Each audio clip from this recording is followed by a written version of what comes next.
أعوذ بالله من الشيطان الرجيم بسم الله الرحمن الرحيم ولا تتمنوا ما فضل الله به بعضكم على بعض للرجال نصيب مما اكتسبوا وللنساء نصيب مما اكتسب واسألوا الله من فضله إن الله كان بكل شيء عليما آمنت بالله صدق الله العظيم رب اشرح لي صدري ويسر لي أمري واحلل عقدة من لساني يفقهوا قولي۔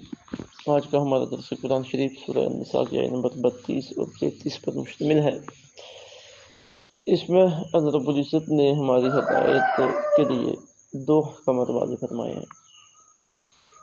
ایک کا تعلق تو اللہ رب العزت کی اپنی تخلیق و تقدیر کے ساتھ ہے، اور دوسرے کا تعلق ہمارے باہمی معاملات کے متعلق شرعی حکم کے ساتھ ہے۔ پہلی بات یہ کہ اللہ رب العزت لوگوں کو اس دنیا میں شکل و صورت کے اعتبار سے، حسب و نسب کے اعتبار سے، رنگ کے اعتبار سے، نسل کے اعتبار سے کچھ امتیازات اللہ تعالیٰ نے عطا فرمائے۔ کسی کا رنگ کالا ہے، کسی کا گورا ہے، کسی کے اندر زیادہ قابلیت ہے، کسی کے اندر کم قابلیت ہے۔ تو اللہ رب العزت یہ فرماتے رہے ہیں کہ جو بھی ہم نے دیا ہے، کسی کو کسی پر فضیلت دی ہے، یہ ہمارا اپنا اختیار ہے۔ تم اس بنیاد پر ایک دوسرے کے ساتھ حسد نہ کرو اور ایک دوسرے جیسا بننے کی کوشش نہ کرو۔ ہاں، ایک میدان تمہارے پاس ہے ایک دوسرے سے آگے بڑھنے کا، ایک دوسرے سے بہتر ہونے کا، وہ میدان عمل کا۔ جتنے اچھے عمل کرو گے، جتنی محنت کرو گے، اتنا پھل پاؤ گے۔ تو بجائے حسد کے تم محنت کرو اور محنت کر کے اپنے آپ کو بہتر کرنے کی کوشش کرو اور اللہ رب العزت سے اس کا فضل مانگو۔ اور دوسری بات یہ کہ عرب میں یہ رواج تھا کہ منہ بولا بیٹا اور بیٹی، کسی کو اپنا بیٹا بنا لیا تو بیٹی بنا لی تو وراثت میں بھی اسے حصہ دیتے تھے، حالانکہ وہ تو وراثت کا حقدار بن سکتے ہی نہیں تھے۔ وراثت تو ہوتی ہے اپنے خونی رشتوں کے ساتھ، قریبی رشتوں کے ساتھ۔ اب وہ دوسری فیملی کا ہے یا کوئی ایسی اپنے خاندان میں سے ایسا ہے کہ وراثت کا حق اس تک نہیں پہنچ پاتا، تو اسے وہ وراثت میں بھی حصہ دیتے تھے۔ تو یہ منع کر دیا گیا کہ وارث کون بنے گا، یہ ہم نے ذکر کر دیا، سورہ نساء کے پیچھے آیت میں آ گیا ہے۔ تو ہاں، تم اسے ہبہ کر سکتے ہو، اس کے بارے میں تیسرے حصے تک وصیت کر سکتے ہو، آپ یہ کہیں کہ میں ہبہ کر دو، لیکن ہبہ میں بھی دیکھنا ہے کہ تمہارے جو دوسرے وارث ہیں، اخلاقی طور پہ یہ حکم ہے کہ ان کے حصے کے اوپر ان پر زیادہ نہ پڑے۔ اور وصیت میں تو ویسے ہی اللہ کا آرڈر ہے کہ تیسرے حصے سے زیادہ نہیں ہونی چاہیے، تیسرے حصے تک۔ تو یہ دو باتیں آج کے ہمارے درس میں واضح کی جائیں گی انشاءاللہ۔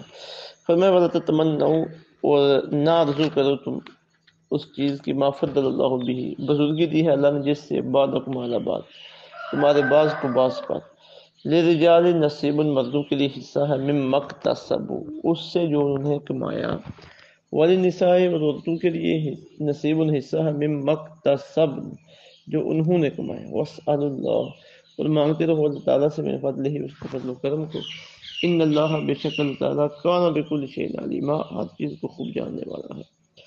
وَلِكُلٍّ جَعَلْنَا، اور ہر ایک کے لیے بنا دیے ہیں ہم نے، موالی یا وارث، مما ترک الوالدان، اس مال سے جو چھوڑ جائیں ماں باپ، والاقربون، اور قریبی رشتہ دار، والذین عقدت، اور وہ لوگ جن سے بن چکا ہے، ایمانکم، تمہارا عہد و پیمان، فآتوہم، تو دو انہیں، نصیبہم، ان کا حصہ، ان اللہ، بے شک اللہ تعالیٰ، کانا ہے، علی کل شیء شہیدا، ہر چیز کا مشاہدہ فرمانے والا، اللہ تعالیٰ ہر چیز پر گواہ ہے۔ اب جو پہلی آیت ہے وَلَا تَتَمَنَّوْا، نہ آرزو کرو اس چیز کی ما فضل اللہ بہ بعضکم علی بعض، بزرگی دی ہے اللہ نے جس سے تمہارے بعض کو بعض پر۔ ایک آدمی بڑا خوبصورت ہے، عقل والا ہے، حسب و نسب والا ہے، تو مال اس کے پاس بہت زیادہ ہے، اس کے تعلق دار بڑے عظیم لوگ ہیں، رشتہ دار بڑے عظیم لوگ ہیں۔ اب دوسرا وہ دیکھتا ہے کہ یار یہ ایسا ہے اور میں ایسا کیوں نہیں ہوں۔ اب اس میں دو چیزیں ہیں، کچھ تو وہ چیزیں ہیں جو اللہ رب العزت نے اسے فطری طور پہ عطا کی ہیں، تو بندے کو اللہ کی تقسیم پہ راضی رہنا چاہیے کہ وہ جو ہے اللہ نے اسے بنایا، میں جو ہوں اللہ نے مجھے بنایا۔ اچھا، اب بندہ کہے کہ میں بھی ویسے بن جاؤں، ٹھیک ہے، تو اس کا تو ایک راستہ ہے کہ بغیر عمل کے بندہ ویسا بننے کی کوشش کرے، یعنی کوئی ایسا شارٹ کٹ راستہ استعمال کرنے کی کوشش کرے، یا اس جیسا تو نہیں بن سکتا لیکن اسے اپنے جیسا بنانے کے لیے اسے کوئی نقصان پہنچانے کی کوشش کرے وغیرہ وغیرہ۔ تو یہ خیال رکھنا کہ جو اللہ تعالیٰ نے فطری طور پہ بندے کو دوسروں کو صلاحیتیں عطا فرمائی ہیں، ان جیسا بننے کی کوشش کرنے کے لیے حسد اپنے دل کے اندر پیدا کر لینا، انہیں نقصان پہنچانے کی کوشش کرنا، یا ویسے منصوبے بناتے رہنا یہ وہ، اور فضول اپنا وقت گزارنا، یہ منع کر دیا گیا، نہیں ایسا نہیں ہو سکتا۔ ہاں اگر دوسرا مالدار ہے، دوسرے کا اخلاق اچھا ہے، اس کا کردار اچھا ہے، تو اس کی عزت ہے معاشرے میں، تو تم بھی ایسا کر لو نا کہ اپنے اخلاق کو اچھا کر لو، اپنے کردار کو اچھا کر لو۔ تب مالدار ہے تو بجائے اس کی طرف دیکھ کے تمہارے منہ میں پانی آئے، تم خود محنت کرو، کوشش کرو، اللہ سے اس کا فضل مانگو۔ جب تم محنت کرو کہ کوشش کرو کہ اللہ سے مدد مانگو گے تو کچھ مال تمہارے پاس بھی آ جائے گا۔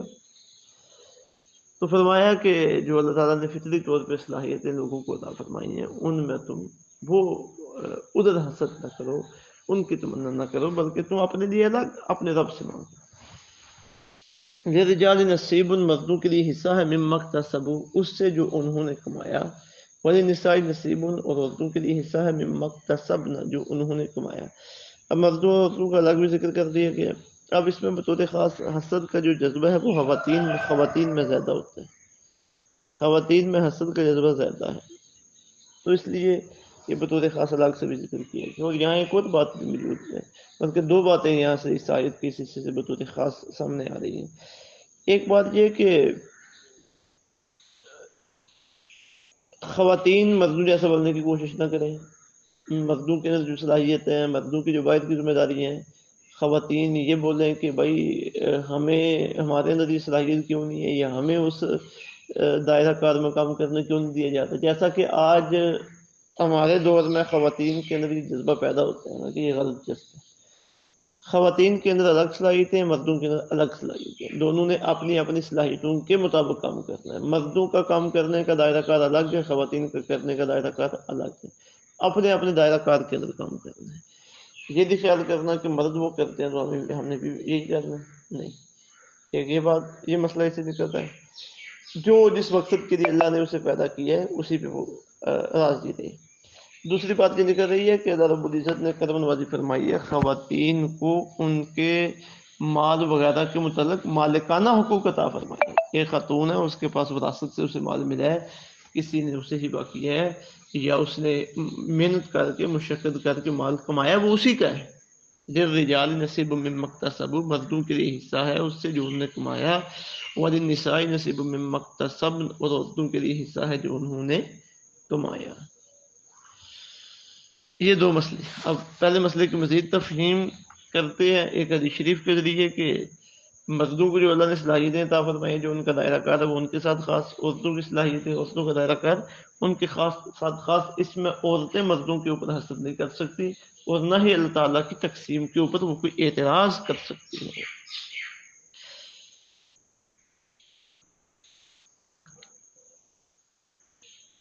ترمذی شریف کی حدیث نمبر 3022 ہے، حضرت ام المؤمنین ام سلمہ رضی اللہ تعالیٰ عنہ، آپ نے آقا علیہ الصلوۃ والسلام کی بات کا عرض کیا کہ یا رسول اللہ، یغزو الرجال ولا تغزو النساء، مرد تو جہاد کے لیے جاتے ہیں اور ہم عورتیں جہاد کے لیے نہیں جاتی، یعنی جہاد کا ثواب مرد لے لیتے ہیں، پھر مال غنیمت ملتا ہے وہ بھی مردوں کے حصے میں آ جاتا ہے، ہم پیچھے رہ جاتے ہیں۔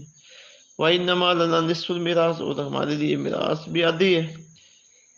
تو یہ کیا معاملہ ہے، کاش ہمیں بھی یہ ساری چیزیں ملتی۔ تو فَأَنزَلَ اللَّهُ هَذِهِ الْآيَةَ، تو اللہ تعالیٰ نے یہ آیت نازل فرمائی کہ عورتیں مردوں کی طرف دیکھ کے حسد نہ کریں، اور نہ ان کے منہ میں پانی آئے، نہ کوئی لالچ کریں۔ مردوں کا دائرہ کار الگ، عورتوں کا دائرہ کار الگ، انہیں ان کے دائرہ کار کے مطابق چیزیں دی گئی ہیں، اور تمہیں تمہارے دائرہ کار کے مطابق چیزیں دی گئی ہیں۔ تو یہ اس آیت سے مزید اس کی تفصیل ہوئی ہے اس مسئلے کی۔ پھر اگلی آیت فرمایا وَاسْأَلُوا اللَّهَ مِن فَضْلِهِ، اور اللہ تعالیٰ سے فضل و کرم کے طالب رہو، یعنی اللہ رب العزت سے مانگو وہ تمہارے اندر بھی کچھ صلاحیت پیدا کر دے، تم محنت کرو، تمہاری محنت کے اندر بھی اللہ کی طرف سے برکت آ جائے، تمہارے اجر میں بھی برکت آ جائے.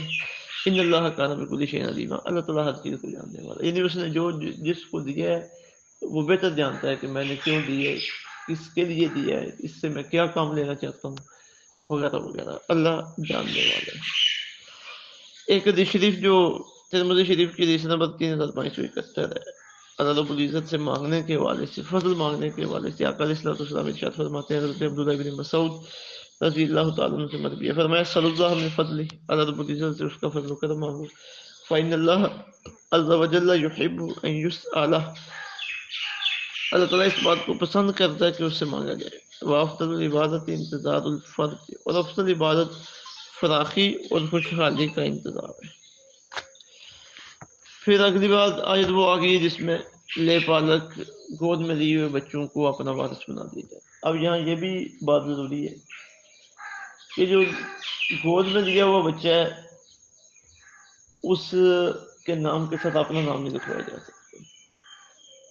مثلا بچے کا نام اویس ہے، جس نے گود میں دیا ہوا اس کا نام شفیق ہے، تو اب کاغذی کارروائی میں اویس ولدیت شفیق نہیں ہوگا، اویس کے ابو کا جو نام ہے وہی ہوگا. مثلا اویس کے ابو کا نام ہے رفیق، تو اویس ولد رفیق ہی ہوگا ہر جگہ، اویس ولد شفیق نہیں ہوگا. یہ کبیرہ گناہ ہے کسی کی ولدیت کو بدل. اللہ رب العزت نے جس کے گھر میں پیدا کیا ہے، جس کے نطفے سے اسے پیدا کیا ہے، اب وہ ہم بدل سکتے نہیں. ٹھیک ہے اپنے پاس آپ نے رکھا ہوگا، وہ آپ کا معاون ہے، ساتھی ہے، کچھ اسے ہبا کر دیں یا اس کے بارے میں کوئی وصیت کر دیں، ٹھیک ہے، کوئی مسئلے پریشانی کی بات نہیں ہے. لیکن جو اللہ رب العزت نے رشتے قائم کیے ہیں، ہمارے اس عمل سے وہ رشتے بدلتے نہیں ہیں. وہ اس کا باپ وہی ہے پچھلا، اس کی ماں بھی وہی ہے، اس کے محرم بھی وہی ہے، جس گھر کے اندر وہ رہ رہا ہے، جس نے اسے اپنا بیٹا بنایا ہوا ہے. یہاں اگر اس کے کچھ غیر محرم ہیں پہلے سے تو وہ غیر محرم ہی ہے. وہ بولا بیٹا بننے سے جو حرمت کے رشتے ہیں وہ بھی ختم نہیں ہوتے، نہ ہی کوئی نیا حرمت کا رشتہ قائم ہوتا ہے. یہ بات یاد رکھنے کی. اور آج کل ہمارے معاشرے میں بہت بڑا فساد ہے اس وجہ سے کہ بچے کو گود لیا کچہری میں کہ اور سادہ اس کے کاغذات اپنے نام رکھوا دیا. تو یہ بہت بڑا کبیرہ گناہ ہے جو ہمارے یہاں وجود پذیر ہے، وقوع پذیر ہے. تو یہ اس قرآن شریف کے احکامات کو پھیلانا ہے تاکہ لوگ گناہوں سے بچیں، غلط کاریوں سے بچیں. اب دیکھیں نا، ایک مرتبہ جس کا نسب تبدیل کر دیا گیا، اب آگے تک نسلوں تک وہ گناہ پھیلے گا اور بالکل نسب جو ہے نا وہ خلط ملط ہو جائیں گے، رد و بدل ہو جائے گا اس میں نظام. تو اللہ رب العزت نے انسانوں کی نسل کی حفاظت کا بہت انتظام کیا. زنا کو کیوں ناجائز قرار دیا ہے؟ یہاں اور بے شمار اس کے مفاسد ہیں، اس کے نقصانات ہیں. ایک بڑا نقصان یہ ہے کہ نسب لوگوں کے گم ہو جاتے ہیں. فرمایا وَلِكُلٍّ جَعَلْنَا مَوَالِيَ مِمَّا تَرَكَ الْوَالِدَانِ وَالْأَقْرَبُونَ، ہر ایک کے لیے ہم نے وارث بنا دیے جو والدین یا رشتہ دار چھوڑ جائیں. وَالَّذِينَ عَقَدَتْ أَيْمَانُكُمْ، جن سے تمہاری قسمیں بند گئیں، فَآتُوهُمْ نَصِيبَهُمْ، تو ان کو ان کا حصہ دو. وَإِنَّ اللَّهَ عَلَىٰ كُلِّ شَيْءٍ شَهِيدٌ، بے شک اللہ تعالیٰ ہر شے کا مشاہدہ فرمانے والے ہیں. یعنی جو بیٹا ہے منہ بولا وہ وارث نہیں بن سکتا. وارثوں کے حصے تو ہم نے مقرر کر دیے ہیں، وارث تو وہی ہے. اللہ رب العزت سمجھ کی اور عمل کی توفیق عطا فرمائے. وما علینا الا البلاغ.